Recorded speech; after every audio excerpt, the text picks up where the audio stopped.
जय जय शङ्कर हर हर शङ्कर जय जय शङ्कर हर हर शङ्कर जय जय शङ्कर हर हर शङ्कर जय जय शङ्कर हर हर. அத்வைத்தம் தெய்வத்தின் குரல் 6ஆம் பாகம். அத்வைத சாதனை. அகங்காரமும் அன்பும். இந்த தப்பு நான் தான் நிஜ நானாக வேண்டியதாகையால் பிரம்மத்தில் இருந்து வேறுபட்டு வேறே வேறேயாக ஆன துவைத லோகத்தில் இருந்து அதை திருப்பி ஒன்றுபடுத்துவதற்கு சகாயம் செய்கிற ஒரு வஸ்துவிடம் பிடிப்பு பெற்று கொடுக்க வேண்டியிருக்கிறது. வேறு வேறாக பார்க்கிறவைகளில் இருந்து தனக்கென்று வஸ்துக்களை வாங்கி சேர்த்து கொண்டே இருப்பதால் தடிப்பேறி இருக்கிற தப்பு நானை, அகங்காரத்தை, அகங்காரத்தின் அடிப்படை ஏவுதலாலேயே தொழில் செய்கிற மனசை, புத்தியை, எல்லாவற்றையும் சேர்த்து சுருக்கமாக அந்தఃகரணம் என்பதை ஹிருதயத்தில் உள்ள ஆத்மஸ்தானத்துக்கு போக பண்ண வேண்டியிருக்கிறது. நன்றாக தடித்து குண்டாகிவிட்ட ஆசாமியை எப்படி சின்னூண்டு வாசல் வழியாக உள்ளே விட முடியும்?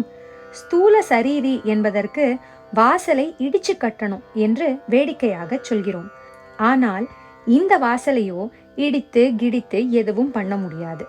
ஆசாமியைத்தான் ஒல்லி பண்ணி ஆகணும். எப்படி ஒல்லி பண்ணுவது?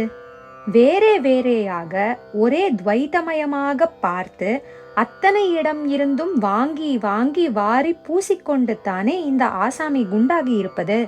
அந்த வெளிப்பூச்சை எல்லாம் கரைத்து அப்புறம் உள்ளே இருக்கிற தன்னையும், அதாவது தனி ஜீவனாக துவைத்தப்படுத்தி கொண்டிருக்கிற அகங்கார அந்தகரணத்தையும் ஒல்லியாக்கி கொண்டால்தான் ஹிருதயத்தின் வழியாக அதற்கும் உள்ளே இன்னமும் சின்னதாயிருக்கும் புள்ளி துவாரத்திற்குள்ளே போய் அத்வைத்த பேரானந்தமான ஆத்ம நிலையை அடையலாம். எப்படி என்பதுதான் கேள்வி. எப்படி என்றால் அன்பு அன்பு என்பதை அபியாசம் பண்ணுவதால்தான். அகங்கார தப்பு நானுக்கு வாரி வாரி வாங்கி சேர்த்து கொண்டதை மாற்றி தன்னை அன்பிலே கொடுத்து கொள்ள கொள்ள குண்டு நானும் இழைத்து இழைத்து ஒல்லியாகும். அது ஒன்றுதான் அதை ஒல்லியாக்கி ஆத்மஸ்தானத்திற்கு போக பண்ண வழி. வைராகியம், சமம், தமம் முதலானதில் அந்தःகரணத்தை தேய்க்கவில்லையா, அதாவது ஒல்லி பண்ணவில்லையா என்றால் தேய்த்தது மனசையும் புத்தியையும் தான். சுத்தப்படுத்தி தீட்டி தீட்டி அந்த இரண்டையும் தேய்த்தது வாஸ்தவந்தான். ஆனால் அகங்காரம் இருக்கிறதே, அது அந்த இரண்டையும் விட சூக்ஷ்மமான ஒன்று. அப்படி ஒன்று இருப்பதாக நமக்கு தெரியாமலே நம்மை பழி வாங்கி துவைத்த குழியிலே புதைத்து கொண்டிருக்கிற ஒன்று.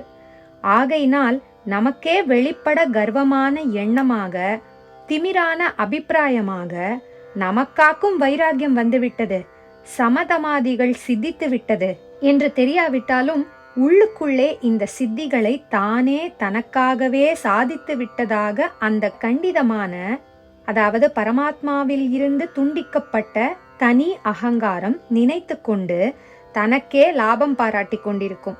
அதாவது தான் சாதனையிலே பெற்றிருக்கிற லாபங்களையும் ஆத்மாவில் கரைத்து தன்னையும் கரைத்து கொள்ள வேண்டிய தனி நான் அகங்காரம் அப்படி பண்ணாமல் அந்த லாபங்களை தனதாகவே பாராட்டிக் கொள்ளும். அதாவது அதன் வாங்கலும் அதனால் பொறுத்து போவதும் வாங்கலும் வீங்கலும் தொடரத்தான் செய்யும்.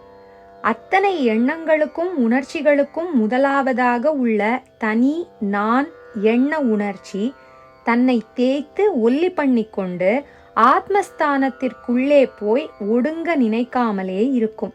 அதாவது சாட்சாத்காரத்திற்கு அதிமுக்கிய விஷயமான ஈகோ சரண்டர் நடக்காமலே இருக்கும். அகங்காரம் என்ற தனி நானுக்கு உத்தமமான சாதிப்புகள் எல்லாம் போய் சேர்ந்து அதை கொழுக்க பண்ணிவிடாமல் இழைக்க பண்ணுவதற்கு வழிதான் அன்பு, தன்னை கொடுத்து கொள்ள வேண்டும் என்ற உசந்த பாவம். நல்ல காலமாக அந்த விவேக, வைராகிய, சமதமாதி சாதிப்புகளே அந்தःகரணத்தை பண்படுத்தி இருப்பதால் இவன், அதாவது சாதகன் மட்டும் கவனமாக சங்கல்பம் பண்ணிவிட்டானால் இப்போது அந்த மாதிரி நிஜமான அன்பை உண்டாக்கி கொள்ள முடியும். அகங்காரத்தை தனி ஆசாமியாக இருக்கிறதை அப்படியே கொடுத்து ஈகோவை சரண்டர் பண்ணி அன்பு பாராட்ட முடியும். ஆத்ம சாதகனின் அன்புக்கு இலக்கு எது? உண்டாகிற அன்பை எதனிடமாவது செலுத்தத்தானே வேண்டும். அதற்கு ஒரு ஆப்ஜெக்ட் இருக்கணுமே. அப்படி இவன் தன்னை எதற்கு கொடுத்து கொள்வது, அர்ப்பணம் பண்ணுவது? வேறே மனுஷர்களுக்கு, ஊருக்கு, உலகத்துக்கு, தேசத்துக்கு இவன் தன்னை கொடுத்து கொண்டு அன்பு பண்ணலாமா என்றால் இந்த ஸ்டேஜில் அதெல்லாம் கூடாதுதான். ஏனென்றால் அப்படி போனால் அவற்றிடம் சங்கம் உண்டாகி மாயைக்கே மறுபடி இழுபட்டு விடுகிற ஆபத்து இருக்கிறது. ஜடபரதர் கதையை விட ஒன்று வேண்டாம். முந்தைய ஸ்டேஜ்களில் பரோபகாரம், தேச சேவை, உலகத்தொண்டு என்றிப்படி அன்பிலே தன்னை அர்ப்பணம் பண்ணிக் கொள்வது சித்தசுத்திக்கு ரொம்பவும் நல்லதுதான். ஆனால் அது கர்மயோகத்தில் சேர்ந்தது. இப்போது உலகமே மாயை என்று தெரிந்து கொள்வதற்காக ஞான யோகத்தில் போகிற போது தள்ள வேண்டிய அந்த மாயாலோகத்திடமே அன்பு, அதற்கு தொண்டு என்றால் அசம்பாவிதம் அல்லவா? சாட்சாத்கார சித்தியே பெற்று ஞானியான விட்டு மாயாலோக நிர்வாககனான ஈஸ்வரனின் பிரேரணையில், தூண்டுதலில் ஒருவன் உலகத்தொண்டு செய்வதுண்டுதான். ஆச்சாரியாலே அப்படி பண்ணினவர் தானே. ஆனால் அது மாயையால் தான் பாதிக்கப்பட மாட்டாமல் மாயா ப்ரூஃப் ஆகி ஆணியடித்தார் போல பிரதிஷ்டையாகிவிட்ட பிறகு அதோடு அது அந்த ஞானி தானாக உத்தேசித்து செய்யாமல் ஈஸ்வர சங்கல்பத்தினால் கருவி மாத்திரமாக பண்ணுவது. ஆகக்கூடி அத்வைத சாதனை என்றே ஆரம்பிப்பதற்கு முன்னாடி அல்லது சித்தி பெற்ற அப்புறம் லோக சேவை அல்லது தனி மனுஷர்களுக்கு தொண்டு என்பதில் ஒருவன் அன்பை காட்டலாமே ஒழிய இப்போது நாம் பார்த்து கொண்டிருக்கிற சாதனை காலத்தில் இல்லை. 1000-10,000 ஒருத்தராக இப்படி சாதனையில் இறங்கியிருக்கிற சில பேர் சேவை பிரேமை பண்ணாததால் லோகத்திற்கு பெரிய நஷ்டமும் இல்லை. பார்க்க போனால் அவர்கள்தான், அதாவது லோகத்தில் உள்ள ஜனங்கள்தான் நாம தான் மாட்டின்ட்டோம், விடுபடணும்னு இப்படி யாரோ அபூர்வமாக புறப்படுறாளே, அவளுடைய ஜீவ யாத்திரைக்கு சிரமம் இல்லாதபடி என்ன செய்யணுமோ அதை நாம செஞ்சு கொடுப்போம் என்று இவர்களுக்கு அவசியமானதை பண்ணித்தர வேண்டும். ஆகவே தனி மனுஷர்களிடமோ பொதுவான மனுஷ சமூகத்திடமோ இவன் அன்பு பண்ணுவதற்கில்லை. இப்படி சொன்னதால் ஜனசமூகத்திடம் துவேஷமாயிருக்கணும் என்று அர்த்தமாகாது. அன்பும் இல்லை, துவேஷமும் இல்லை. அஹிம்சை அவனுடைய பிரதம லட்சணமானதால் சந்நியாச ஆசிரமம் வாங்கிக் கொள்ளும் போதே எந்த உயிருக்கும் என்கிட்ட பயம் இருக்கப்படாது, அதாவது எந்த உயிருக்கும் நான் எந்த விதத்திலும் தீங்கிழைக்க கூடாது என்று அவன் பிரதிஜை எடுத்துக்கொள்ள வேண்டியவனாதலால் அவனுக்கு எந்த ஜீவராசியிடமும் சமூகத்திடமும் கொஞ்சம் கூட துவேஷம் இருக்காது. சாதனா பலனாக உள்ளே இப்படி துவேஷம் இல்லாமல் இருப்பதை வெளியிலே அன்பாய் இருந்து காட்டுகிறேன் என்று அவன் இறங்கப்படாது. ஆனால் உள்ளே அன்பு ஊறக்கூடிய அந்த நிலையிலே அந்த அமிர்தத்தை யாரிடமாவது கொடுத்து அதன் வழியாக தன்னையும் கொடுத்து கொண்டால்தானே ஹிருதயத்தின் வாசலுக்குள் போகும்படியாக இவன் இழைக்க முடியும். அது யார் யார் என்றால் ஆத்மாவேதான். அதையே வரிக்கணும் என்று முமுக்ஷுதையில் சொன்னோம் அல்லவா? அன்பு பொங்கிக் கொண்டு தன்னையே ஆத்மாவுக்கு அர்ப்பணம் பண்ணி கொண்டு விட வேண்டும் என்ற சரணாகத புத்தியோடு வரிக்க வேண்டும்.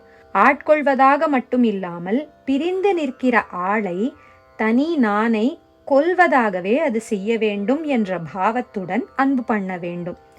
அது தன்னை தெரியப்படுத்திக் கொள்வதற்குள் என்னவெல்லாம் சோதனை வைத்தாலும் நான்னு ஒண்ணு உனக்கு தராம மிச்சம் வச்சிருந்திருந்தேன்னா தானே சோதனை கீதனை எதுவும் தெரிய முடியும்.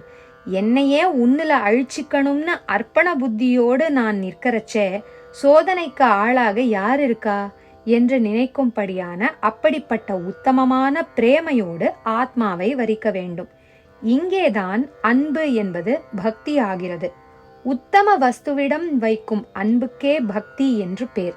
நமக்கு சமதையானவர்களிடம் வைக்கும் அன்பு நட்பு.